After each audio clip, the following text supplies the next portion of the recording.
On this edition of the Sports Desk, we go to the volleyball courts. We got to see if North can hold off South in a Pioneer League battle. Plus, can the B-Money boys volleyball team get back to their old winning ways in the Del Rey League play? And on the diamond, do the Knights need a little bit more time in preseason, or are they getting things just right as they start their league play?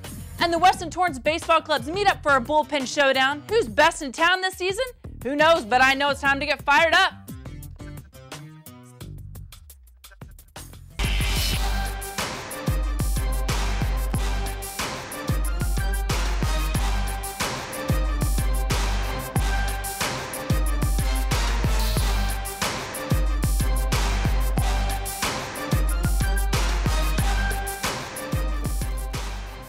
Hey Sports Desk fans, I'm Bonnie Prickitt, and welcome to this edition. We have some exciting games for you. Congratulations to those UConn Husky fans. We have some more exciting games than what you might have seen in that NCAA final game. Let's go ahead and go to the diamond. We're going to get started with the last of the non-league games that's sure to make you Torrance fans interested. The West Warriors face crosstown rivals, the South Spartans. And since Little League, many of these players have looked forward to these non-league games. And South is coming off a win, and West needs this win to keep their heads up. Let's watch and see which bullpen shines in this game. We're in the first, and that's Yuhei Okugawa, who's going to be stealing second base behind pitcher Daniel Timmerman's back. And that's Okugawa at third, Aldape's at first, and Gunnar Johnson is up at bat. Timmerman winds up, and Gunnar Johnson takes a look, hits it all the way out to left field for the single, and he will plate the first run of the game for the Spartans. 1-0 in the first inning. Game stays pretty quiet until much later. Let's go. Top of the sixth, Timmerman still on the hill for the Warriors. Runner on second, and Aki Yamamoto is going to get it right over Timmerman's head, but Justin Iapelli zings it out to Austin Waters for the double play to close out the sixth inning for the Warriors. Still in the sixth, and it's Warriors first baseman Austin Waters with the chance against pitcher Matt Bunch of the Spartans. Waters connects for a pop fly out to right field, and it's caught by Dylan Tobin for the out. Still the bottom of the sixth. Coach Grady Sane comes out to relieve Matt Bunch, who struck out 4 and walked 3. Let's see how he felt. Just pounded the strike zone a lot with my fastball. Good command with the fastball. Curveball came back, which I hadn't had in a while. Good defense behind me. And it's junior Aki Yamamoto, who's taken the place of Matt Bunch, now pitching for the Warriors. And that Spartan D that Bunch was talking about proves to be serviceable as Gunnar Johnson calls that one for the final out of the sixth inning. Timmerman's coming off of a no-hitter against North in the previous game, but doesn't have quite the same luck as catcher Richie Herrera singles out to left field. Mike Esparza's up at bat, and we see Herrera at first. Esparza gets one out again to left field. He's on first, Herrera's on second. Herrera's at third. Yuhei is up at bat. He's going to bunt it, driving in the run for the Spartans. They are up 2-0. In the seventh inning, Shantiama is up at bat. He's going to ground out, bringing home Justin Iapelli for the only run of the game for the Warriors. Junior pitcher Aki Yamamoto would do the mound justice, but it's time for a pitching change. With 2 outs and a runner on third, Coach Sane goes to Jake Scarpetti to close this game in a do-or-die situation. 3-2 count. If Scarpetti can do this, this is the ball game. And he does it. He strikes it out for the win. Congrats. Let's see how he feels after the game. I went in, and as soon as I got up there, it was just go time. I didn't think of anything. You got to throw strikes. Hitting was a little off. Pitching, just took it through it. Matt Bunch just took it to the house for us, and we couldn't have done it without him. That's right. Thanks so much, Jake. And the South Spartans are edging their way through the preseason, and that win means a bullpen makes them a fun team to watch. That doesn't take away from West, though, having exciting prospects in the Bay League, though, and we still have to see who will emerge as a team leader and stat board killer. Matt Bunch went 5 1/3 innings before being replaced by Yamamoto and Scarpetti. Daniel Timmerman threw 3 strikeouts for the Warriors. Both teams continue tournament play during the spring break, and they begin their league play next week. Most baseball teams in the South Bay are still dueling it out in preseason, but the Knights are already well into Delray League play. The Golden Black are on a 1-game win streak. Going into this 3rd game, they must bring it while playing Bishop Amat. Bishop Amat is on an 8-game win streak themselves. The Knights would go to one of their leaders and strongest pitchers to duel it out. Karen Bright fills you in on the rest. The Bishop Montgomery Knights had their work cut out for them as they hosted the Bishop Amat Lancers. The Lancers on an 8-game win streak, the Knights looking to improve on their 4-5 record. Top of the first, Bishop Amat aggressive from the start, get the steal, but strong Knights fielding keep the Lancers in check. Jeff Villafana in the outfield dives and has it, and Knights go up to bat. Miles Howard with a hit sends Villafana to 3rd, but that's as far as he got. In the 2nd, Knights pitcher Andy Bershinger heats up. Bishop Montgomery goes 3 and out, but are still hanging with Amat at the end of the 2nd at 0-0. In the 3rd, the Knights are plagued by mental mistakes, and an overthrow gives the Lancers the first score of the game. A power hit into the outfield gives the Lancers run number 2, and it's 2-0 Bishop Amat. The score holds until the 6th, when the Lancers manage 2 more runs from Bishop Montgomery errors. That brings the score to 4-0 Lancers and holds as we go to the bottom of the 7th. Knights up at bat, Bishop Montgomery can't put runs on the board, and the Lancers win it 4-0. But Bishop Montgomery coach Andy Marafino sees the positives in his team's performance despite the loss. I thought that we played hard. I mean, we ran the bases hard. Our guys always give full effort. That's never an issue. I thought we played pretty good defense with the exception of a couple of mistakes that we made. The problems were some mental errors that we made. I thought physically, you know, we did make a few errors, but I thought we played okay defensively. It was the mental errors that were the problem today. Reporting for the Sports Desk, I'm Karen Bright. Thanks, Karen, for the highlights, and Marafino for the interview. The Knights would try, but just couldn't pull off a win over league leader Bishop Amat. But earlier in the week, they would get a win over St. Monica's, and St. Monica's is actually new in the Delray League. And they did it with Alex DeGurgis earning the win for the Knights, who, by the way, have an overall record that stands at 4-6 going into this week. Let's go ahead and take a few looks at a few scores from around the area. In the Crescenta Valley tournament, South won over Oak Park with a score of 6-2. Richie Herrera and Yuhei Okagawa both scored 2 runs for the Spartans. They will go into league play this week with a 6-7 overall record. Let's go down Hawthorne Boulevard to the home of the Saxons. In a non-league game against Sarah, North lost by 2 runs with a final score of 6-4. Also, playing in the Crescenta Valley tournament and in pool play, the Saxons got a win over Covina. Charlie Post started on the mound while Brandon Gideon closed it out for the W. Dalton Erb and Daniel Heggie led in the offensive stats, and North is at 500 going into spring break and, of course, other tournament play. It is Tartar time now. Ollie Turner's club had a very busy week. It started with turning the tables on the Warriors. Pun intended there, by the way.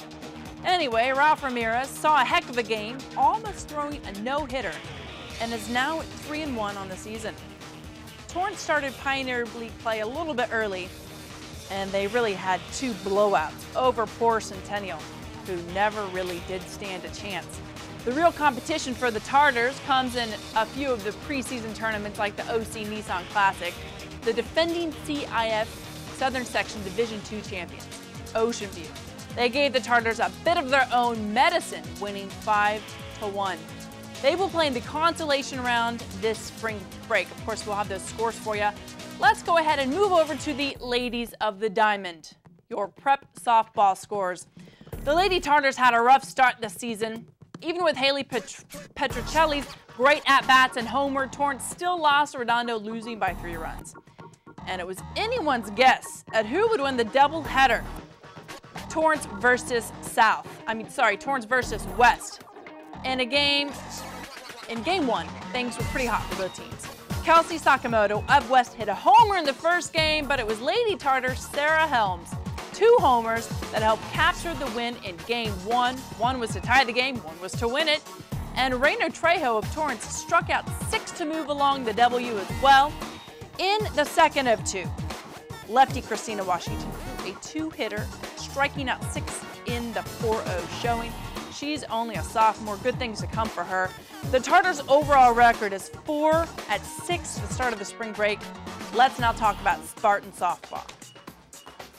Coach Van Wardenberg is keeping his squad busy before the season begins. In the Woodbridge tournament, the Lady Spartans are on learning and winning streaks. On the Spartan mound, for Carolyn Snallgraft, pitched a 4-hit shutout with 8 strikeouts in game 1. They would lose game 2, but Alex Kossoff was impressive at bat, going 3 for 4 in both outings. The Lady Spartans record is on fire right now at 8-3. The Lady Saxons are in heavy tournament play too. Also in the Woodbridge tournament, they couldn't get past San Clemente or Mission Hills in pool play. Heartbreaking 1-run losses. The Saxons are at 5-7 on the season, overall record of course. The Lady Warriors, who of course were on a win streak and didn't have such good luck before losing to Torrance, they fell in the doubleheader against Torrance. They also fell to Samo High 9-4. Going into Bay League play, their record will stand, it could stand at getting better. Let's go ahead and take a look at the Delray League, Bishop Montgomery. They fell behind Bishop Amat with a 12-2 loss. In another non-league game against El Segundo, they were defeated 10-0, and they are on a 1-5 overall. But of course, one of those is in league play.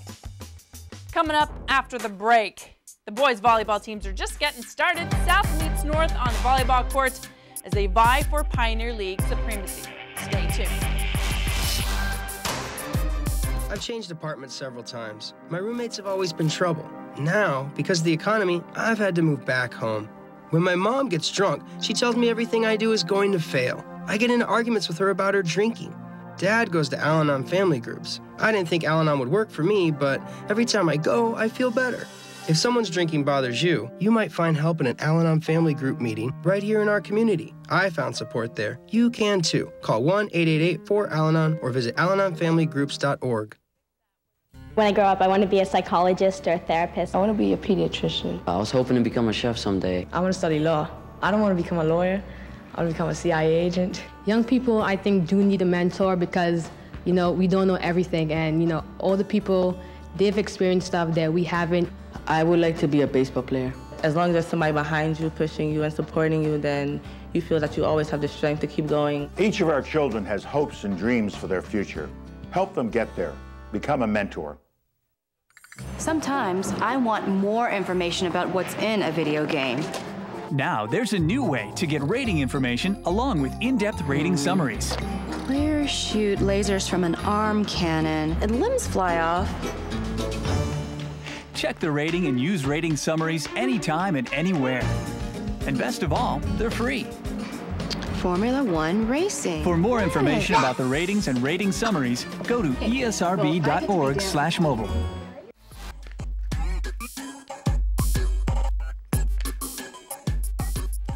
The North and South volleyball teams have both seen better preseasons, but that's over and done with now as every bump, set, and spike matters since Pioneer League play has officially started. You have to watch this North versus South match to see who's going to really, truly stand out at the end of the Pioneer League season. Ghazal Hassan was there, and he brings it to you. When talking about first place in the Pioneer League, invariably North and South enter into the discussion. In the fall, it was the football gridiron. the winner, the pitch for boys soccer. And now with spring in the air, the volleyball court. It's the Civil War South Bay style, North versus South, green versus blue. We go to Saxon Gym on the campus of North Torrance High. Game 1, North leading 11-10. Andy Gage up high for the sweet nectar of the side out, and South, wearing green, knocks it up at 11. The Saxons give up the lead on the next point, and here they try to rally back, setting on the far side for Lars Little. Here's the set. Little hits the net. Point to South. They lead 13-11. North battles back. Anthony Ariano playing big in the middle. South will try to reset for Andy Gage. He's blocked by Ariano and Kyler Katani. Jason Chang sends it back over for South. Katani sets for Ariano. Gage again denied. North with one last stand, and they tie the game at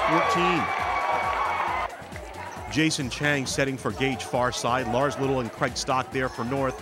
Back over where Stock is again ready for North, and the Saxons are back in the lead. Jason Chang on the far side, back to work with Garrett Nita for South.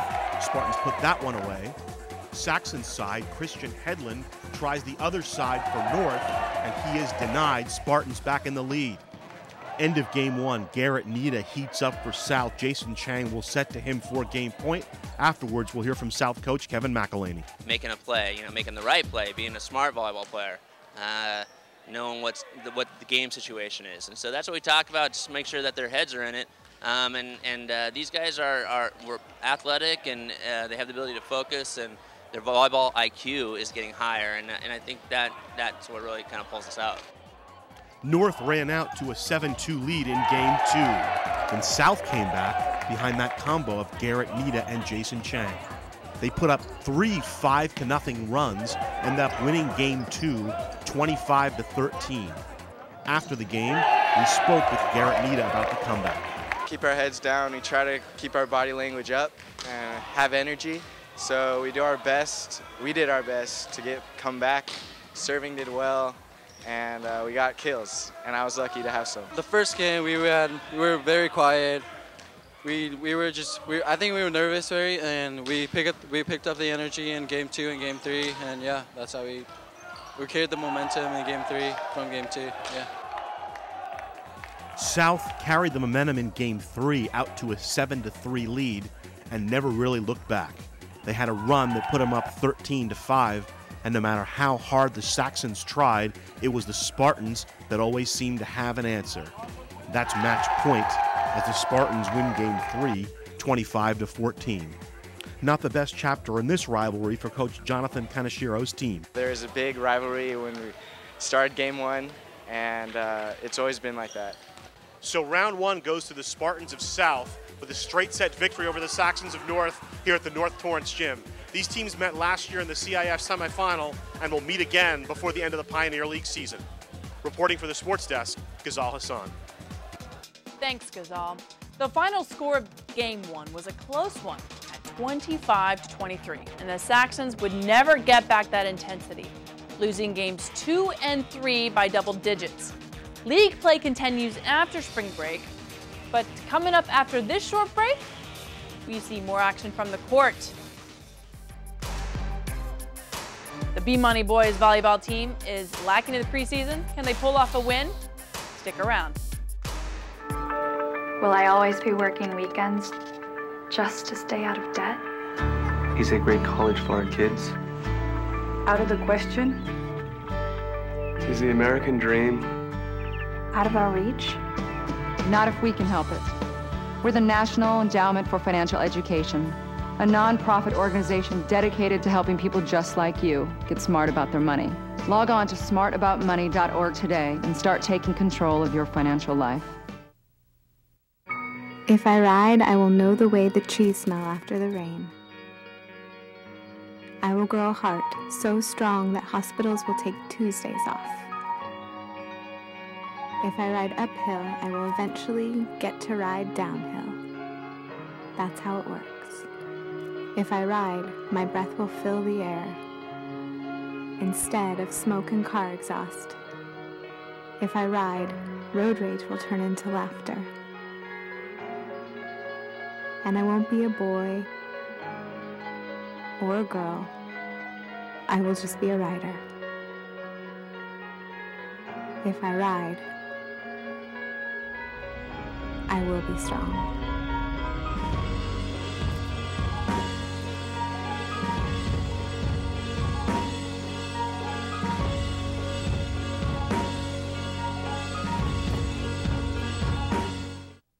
Are you playing a dangerous game with the future of America's citrus? Move a citrus plant, and you could be spreading a disease that kills citrus. On its own, the disease can't move far, but in a car, an infected plant can travel miles. Move a citrus plant, and it could be game over for our citrus. Now it's your turn. Please, don't risk citrus. Don't move citrus. Learn more at saveourcitrus.org. A message from the USDA. Welcome back. The Bishop Montgomery boys volleyball team is usually at a premier club in the South Bay, if not all of Southern California. But this year their preseason shows only 3 wins. But a team must shed the losses and go with the positive lessons learned as the real season starts. This young team is being led by senior outside hitter Danny Gerber. They might have a shot in the Delray League. Let's take a look as they take on the Cathedral Phantoms. The Knights need a win in this first Delray League game against Cathedral, and they're up double digits already. Danny Gerber right there with the point, 21-9, the Knights. With the way the Knights offense was coming together early on in this game, they could have wrapped it up, but Cathedral's a little bit pesky and won't let up on the Knights, whose play becomes a little bit disorganized in game 1. Nearing the end of game 1, the Knights get back their groove, and sophomore Matt Schultz says, "We're finished, we're done." 25-17 is the final score of the first game. Now in game 2 of the match against Cathedral, for everything that Bishop Montgomery has done, Cathedral has come back. The game has been tied 3 different times. The 4th time it's tied, it is tied at 19. And Captain Danny Gerber will see one of his 13 kills on the night, scores 20-19 the Knights. That would be the last point they would score in game 2, though, as Coach Kevin Norman tries to get his guys to play smarter. Both teams now have a win apiece. This is game 3. It's tied at 7-7. Eddie Sprecht is going to set up outside hitter Neil Sisson, who takes it out on the wood.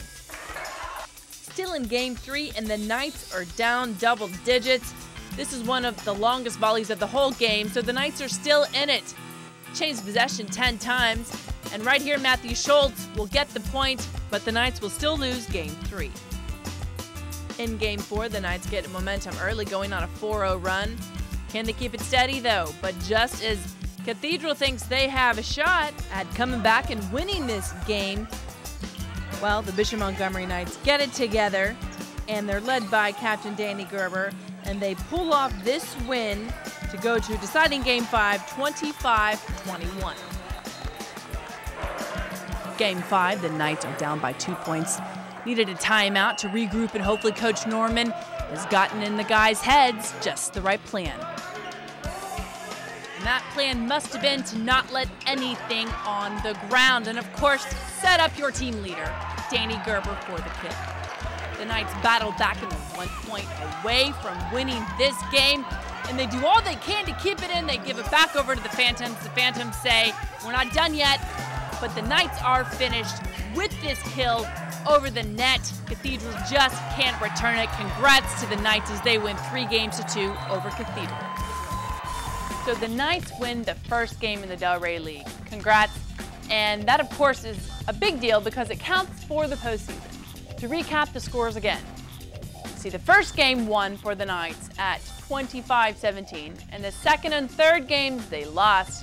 But don't forget they came back strong in the 4th game, winning 25-21. The 5th and final game to win this match was a 15-12 nail-biter. Danny Gerber showed up big, 13 kills, 18 digs, and 6 blocks. And Eddie Sprecht, you had 12 kills. Congratulations. They are now 4-11 overall. Let's take a look at a few more scores from around the area.